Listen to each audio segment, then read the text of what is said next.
On today's show, the Houston Rockets are heading to Las Vegas after their biggest win of the Ime Udoka era, ending the losing streak finally against the Warriors and advancing to the NBA Cup semifinals. They did it with their defense. Jalen Green with the best moment of his career so far, Alperen Sengun's all-star night, and Steve Kerr's delicious tears. It's all coming up right here at Locked On Rockets. This is Mission Control, Houston. Ignition sequence start.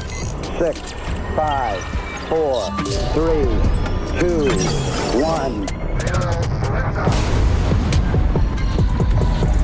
The monkey is off their back. The dragon has been slain. The curse has been lifted. Praise the basketball gods as the losing streak against the Golden State Warriors has finally come to an end. 5 years in the making in the biggest game of this young Houston Rockets team's careers. Oh my goodness, what a game this was. What's up and welcome to another edition of Locked On Rockets, your daily podcast home for everything Houston Rockets basketball. As always, I'm your host, Jackson Gatlin, native Houstonian and credentialed media member. I'm also the host of Locked On NBA Thursdays. Be sure to follow along wherever you listen to your podcasts or on YouTube. Just search Locked On Rockets, where the best way you can help us grow our show is to listen every single day on a podcast platform of your choosing. Like and subscribe on YouTube. Drop us a comment while you're there. Tell me your favorite moment from this game. Tell me how grateful you are that the losing streak against the Warriors is finally over, or just do a drive-by, say go Rockets. It helps us out a ton.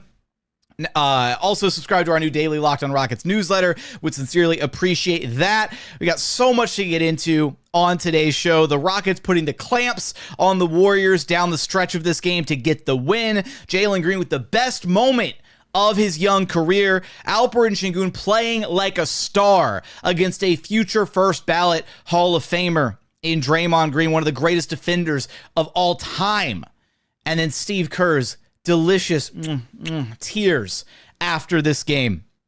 Now, today's episode is brought to you by Game Time. Download the Game Time app, create an account, and use code LOCKEDONNBA for $20 off of your first purchase. And as always, thank you so much for making Locked On Rockets part of your day every single day, whether it's on your way to work, on your lunch break, in the gym. Thank you so much for being an everydayer. Shout out to a couple everydayers I met at the Rockets-Warriors game, Johnny and Isaac. I appreciate you guys for sharing your kind words about the show. Thank you so much for being a part of the Locked On Rockets family. And man, what a game this was against the Warriors. When I tell you my blood pressure was through the roof watching this game, I was a nervous wreck at the end of this one.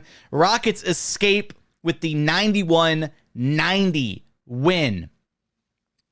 And look, as they've done all season long, they did it with their defense. They certainly didn't do it with their offense. I'll be completely honest, I was getting like Game 7 PTSD flashbacks when the Rockets were at one point in this game 1 for 16 from downtown.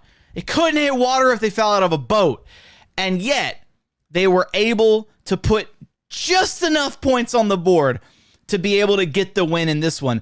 But they did it with their defense. They pitched an absolute shutout down the stretch against the Warriors. Look, Jonathan Kuminga hit a corner three with about 3.5 minutes left in this game to make it 89-82. And I'll be honest, I thought that was it. The Warriors had a little momentum at that point. From the moment the Warriors took the lead near the end of the third quarter, it was all Warriors in the fourth quarter. Every time the Rockets would make a push or a little bit of a run, it felt like the Warriors had an answer. And that, at that point, that 89-82 lead, that was the largest lead of the game. 7 points for the Warriors at that point. I thought it was going to be game over. And then something insane happened. The Rockets tapped into their elite defense, and they held the goal. Well, Kuminga hit one more free throw after that. Sengun came down, hit a couple of free throws after Draymond Green horse-collared him. And then on the very next Warriors offensive possession, Jonathan Kuminga got fouled on a follow-up attempt under the bucket, went 1 for 2 at the free throw line. That one free throw that Kuminga hit to make it 90-84 Warriors, that was the last point the Warriors scored in this game. They went scoreless over the final 3 minutes and 3 seconds of this game. The Rockets defense managed to force back-to-back shot clock violations on the next couple offensive possessions by the Warriors. Draymond Green had a bad pass to Jonathan Kuminga on a backdoor cut. Just like, he rifled that pass at 100 miles an hour. I'm sure he might have knocked some popcorn out of somebody's hand doing it. And then on the final offensive play of the game, after the Rockets managed to get a huge three-pointer from Fred VanVleet, only his second three of the night, off of an inbounds play, Fred lobs it into Al P. He curls around Al P there in the corner, gets a little bit of separation, drains a huge three-pointer to make it 90-87.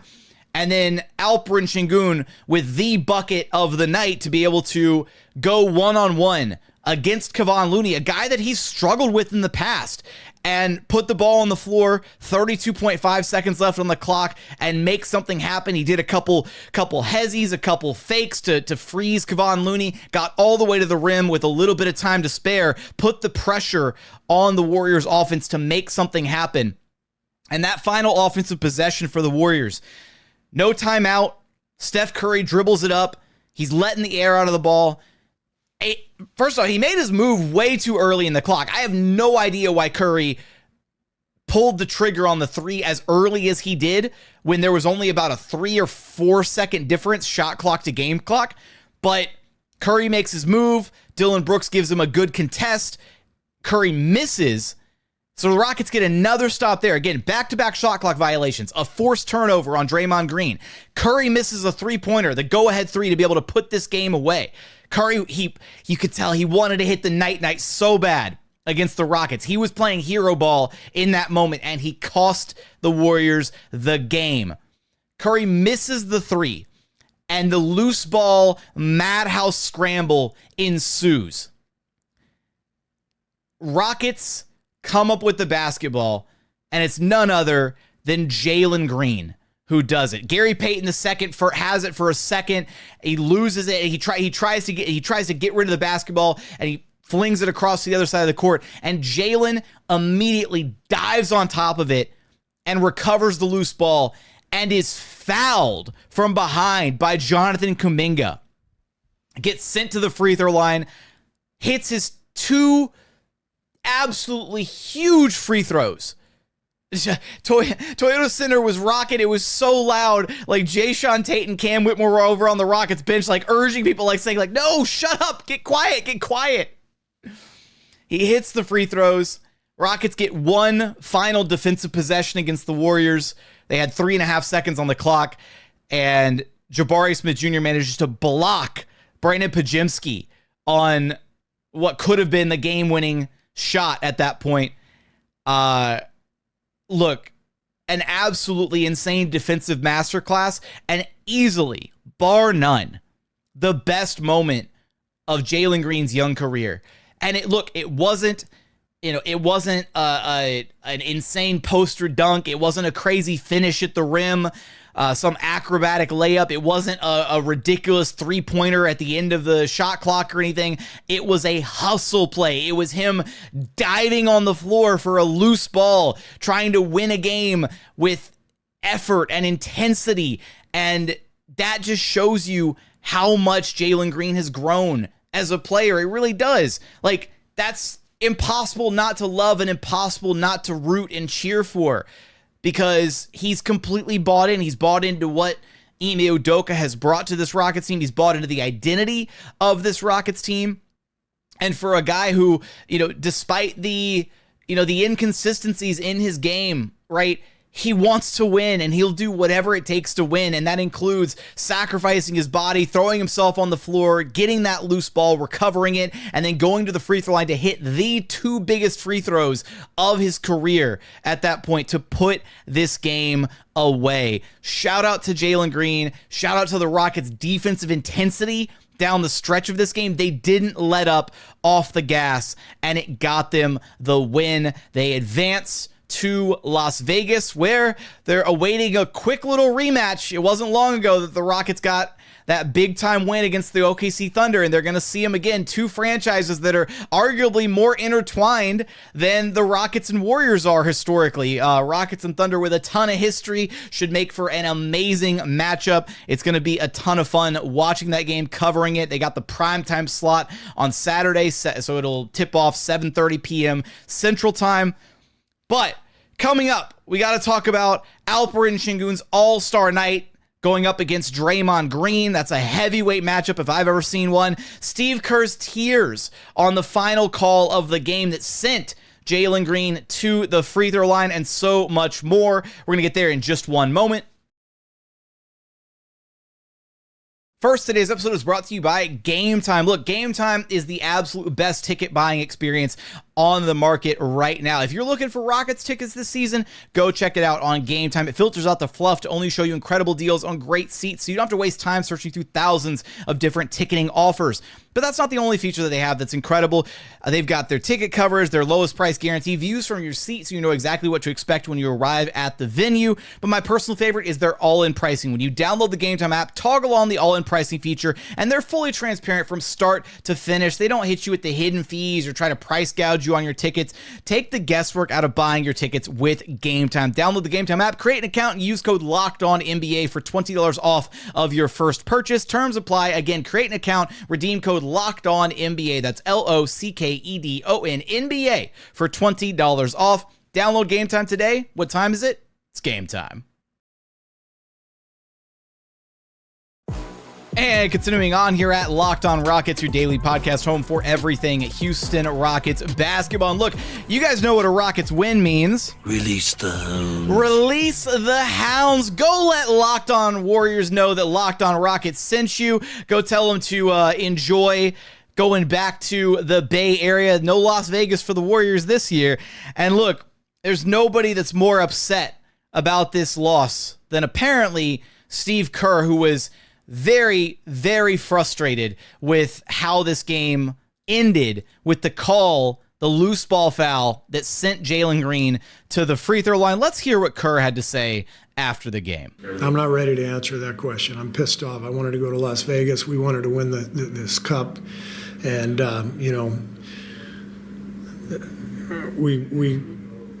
we aren't going because of a loose ball foul 80 feet from the basket with the game on the line. I've never seen anything like it in my life, and that was ridiculous. Thank you. We aren't going because of a loose ball foul 80 feet from the... How about don't foul? How about that? How about maybe make a bucket or score even a single point in the final 3 minutes of a game? How about all those reasons? You know what, Kerr? This is exactly how I feel right now. Yes! Yes! Oh, let me taste your tears. Your tears are so yummy and sweet. Oh, the tears of unfathomable sadness. Yummy. Yummy, you guys.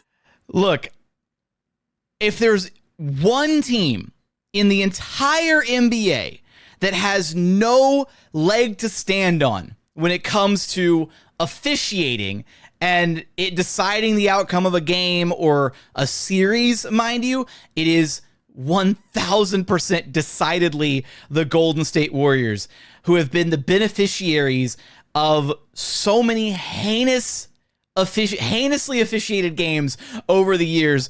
How about all the uncalled three-point shooting fouls that James Harden got back in 2018? Or what about when Kevin Durant was literally like 10 feet out of bounds trying to save a loose ball against the Rockets? Or even the moving screens that Golden State still gets away with to this day. Kevon Looney had one of them in the fourth quarter of this game alone, where he completely wiped out Jalen Green on a moving screen. So, you know what? I don't want to hear it, Steve Kerr.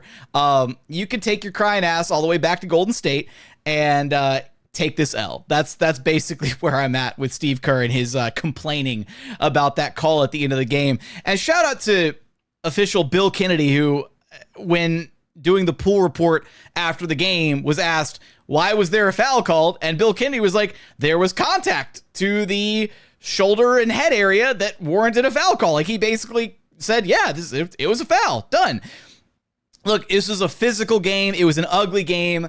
There could have been a ton of other fouls whistled, but in that moment, it was a foul. And it sent Jalen Green to the free throw line, and he iced 2 huge free throws to win the game.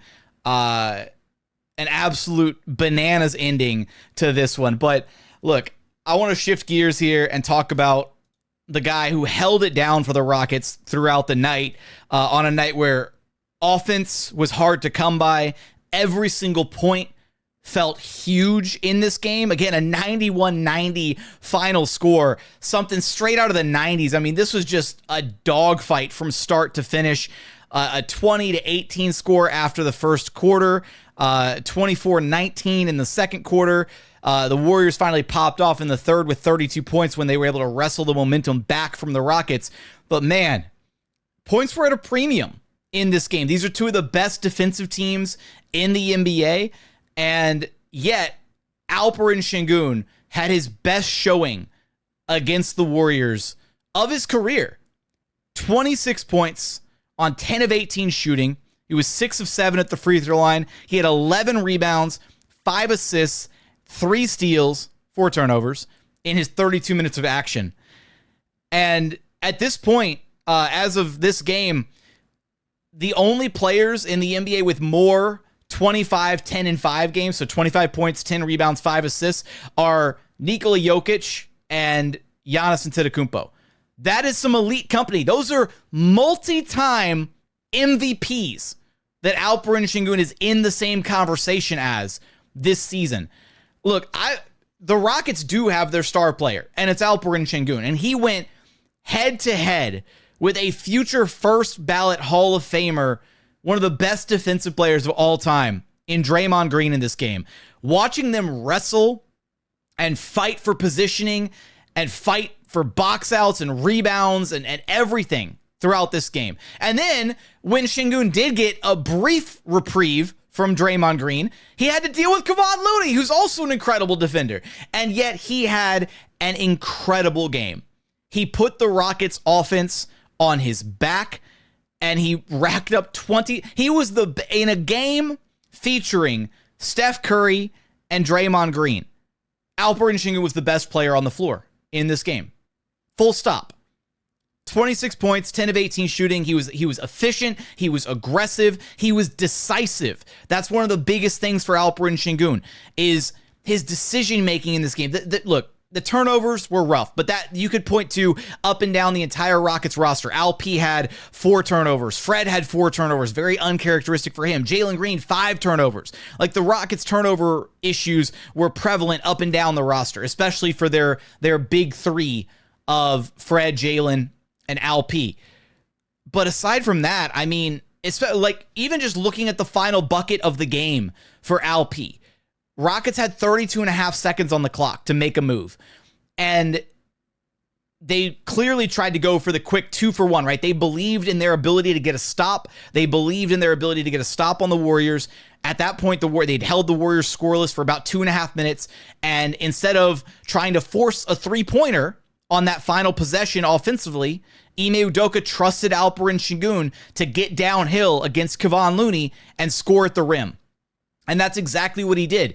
Rockets inbounded to Alp with 32 and a half seconds left on the game clock, and he made, after faking a handoff, he made a quick, decisive move to the basket, gave Looney a couple fakes here and there, and then threw his body into him and finished right there at the rim. That's huge, right? Sometimes he can be a little slow to make that decision, or maybe he's looking to see how the defense is going to react first, and he didn't waste any time. Perfectly executed down the stretch from Alperen Sengun. He and look, even though Fred VanVleet had a pretty horrendous game across the board, couldn't shoot, turned the ball over a bunch, Steady Freddy showed up big with that 3-pointer to cut it to a 1-possession game when he hit that corner 3 off of an Alperen Sengun assist. But look, this game from Alperen Sengun, I mean, what more can you ask for if you're the Houston Rockets? He continues to deliver in high leverage moments at the end of games, in OT, in this, the Houston Rockets' biggest game that they've ever played under Ime Udoka, the biggest game that so many of these players have played in their careers to this point. Again, this is a team that only has playoff experience for two of their players that are actually in the rotation consistently in Fred VanVleet and Dillon Brooks. Outside of that, nobody else on this roster, none of the core seven, none of them have playoff experience. This is the closest thing that they've ever experienced to a playoff atmosphere, to playoff intensity, and they showed up and showed out for the occasion. And shout out to Toyota Center too, because Toyota Center was electric. It was the loudest it's been in literally years. I mean, it was a packed house for a late tip-off. This game didn't start until almost 9 p.m. Central Time. I didn't make it home until after 2 in the morning. Like, it was ridiculous how late this game was, and yet Houstonians showed up, Rockets fans showed up. It was everything. It was a huge win, and it's hopefully a taste of things to come for this young Houston Rockets team, for them getting that experience and then being able to build on this intensity, right? And having yet another test against the OKC Thunder. And then, hey, if they beat the Thunder, right, and they make it to the championship game, that's huge, right? This is invaluable experience. We've seen young teams who start to level up and become serious threats. And when they go through these opportunities, when they get these chances to play high leverage basketball, these are invaluable learning experiences for all these young guys up and down the roster. You could tell, like, post game, Alperen Sengun was elated. He was hyped. Jabari was hyped. Jalen was hyped. All of them, right? This is the biggest game, the most important game of all their careers so far, and they managed to escape with the win. Coming up, want to share final thoughts from this game. Got to talk about some of the other individual contributors from this Rockets game. Tari, Eason celebrating in the locker room post-game. So much good stuff to get to. We're going to get there in just one moment. First, today's episode is brought to you by FanDuel. Get ready to tackle the NFL action with FanDuel, America's #1 sportsbook. Right now, new customers can bet $5, just $5, and get $150 in bonus bets if you win. The FanDuel Sportsbook app gives you everything you need to place live bets on the NFL all in one spot. So when you get a hunch in the middle of the game, you can check out the latest stats, view live play-by-play, and so much more on the exact same page where you actually place your bets. Just visit FanDuel.com to join today. And while you're there, take a look at all the different odds available. Check out their parlay builder. Check out the different season leaders, division winners, all that stuff, or the outright favorites to win this year's Super Bowl. Right now, the Lions plus 270, the Chiefs plus 500, the Eagles right behind them at plus 550, and rounding out the top five, you have the Bills at plus 650, and the Ravens, distant fifth place, at plus 1,000. So for all those odds and so much more, head on over to FanDuel.com. Never waste a hunch and make every moment more with FanDuel, an official sportsbook partner of the NFL. And final segment here at Locked On Rockets, your daily podcast home for everything Houston Rockets basketball. Final thoughts from this Rockets win against the Golden State Warriors, sending them to the NBA Cup semifinals against the OKC Thunder. They punched their ticket to Las Vegas. And look, man, this game was such a razor-thin margin across the board. You can look at a few different statistical categories, things that stand out in this game. Obviously, the Rockets' poor three-point shooting was one of them, only 6 for 27. The Warriors finished 12 of 38. So Warriors shooting only 31.6% from downtown, but that's still considerably better than the Rockets at 22.2% from downtown. They were plus, what is it? Oh, math. 6, plus 18 from the three-point line. From the free throw line, the Warriors only 4 of 9. At the charity stripe, the Rockets went 9 of 10. So in a game decided by 1 point, all of these little areas matter. Every single point that the Rockets scored mattered in some way, shape, or form. And the Rockets actually didn't have their usual, or didn't meet their usual win conditions because they turned the ball over a ton. They had 17 turnovers, which is uncharacteristic for this team. That turned into 18 Warriors points. However, they did also force 22 Golden State turnovers, which turned into 30 points for the Rockets. I mean, the defense was just suffocating in this game. Honestly, the Rockets defense was their best offense in this game. Their ability to execute in the half court, they got good looks. They just couldn't hit anything. And that's been the story for this Rockets team for so much of this season. But they also didn't even get their usual like competitive advantage on the offensive glass either.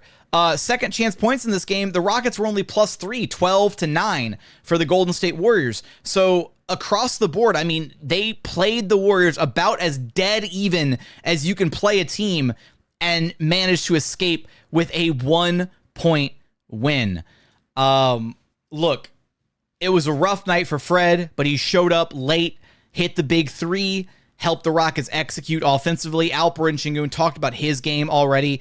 Jabari Smith Jr.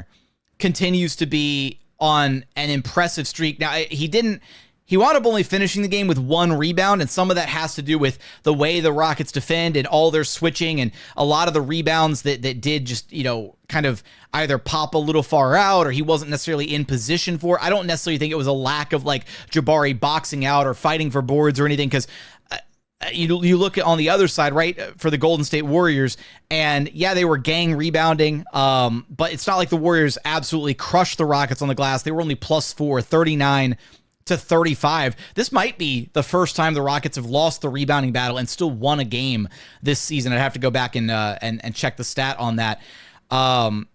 Dillon Brooks was hounding guys all game defensively. He always sets the tone for this Rockets team defensively. Had that huge play where the Rockets got a deflection, or where DB got the deflection and then took off in transition and was able to get that big time dunk on the other end. Definitely a momentum shifting play there. And then the Terror Twins off the bench, who managed to both be all the bench players actually for the Rockets were positive in this one. Amin Thompson +6, Tari Eason +4, and Aaron Holiday +3 in his 12 minutes played. Tari had a couple rough moments in this game, a couple blown switches on Buddy Hield, especially in that third quarter where Buddy Hield really lit up the Rockets. I believe he had 11 points in that third quarter, if I'm not mistaken, but Buddy Hield really started to get hot there in that third frame, and a big part of that was some of the miscommunication by the Rockets defensively, a couple mix-ups by Tari Eason, and then Amin Thompson. But Tari also had one of the Rockets' only 6 3-pointers, and it was a huge three. It rattled in and out. It like bounced up and then rolled back in, kind of toilet bowl drained. So a big-time shot from Tari Eason. And then Amin Thompson, man, 10 points, 5 rebounds, 3 assists, a steal, a couple blocks. His defense throughout the game, especially on Steph Curry, Rockets limiting Curry to just 19 points on 8 of 17 shooting, 3 of 9 from downtown. That's honestly a fantastic night guarding Steph Curry.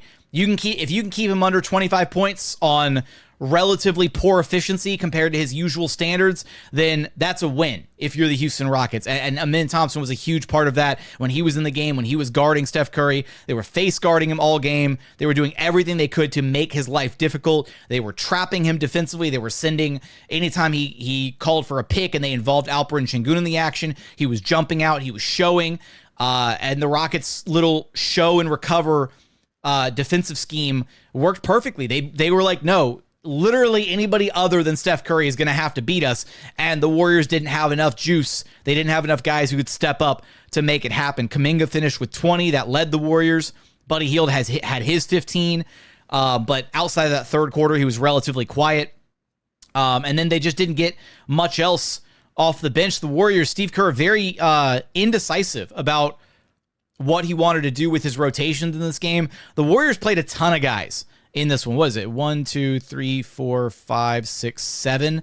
Warriors played 12 different guys in this game. Well, I guess Cam Parker didn't really play. He played like a cup of coffee. 11 guys, I guess. And the Rockets only played 8. Ime Udoka definitely treating this like a playoff game. He completely shortened up the Rockets rotation. Didn't see either of the backup bigs in Steven Adams or Jock Landale. We saw Jabari Smith Jr. at the 5, which those lineups felt really effective against this Warriors team.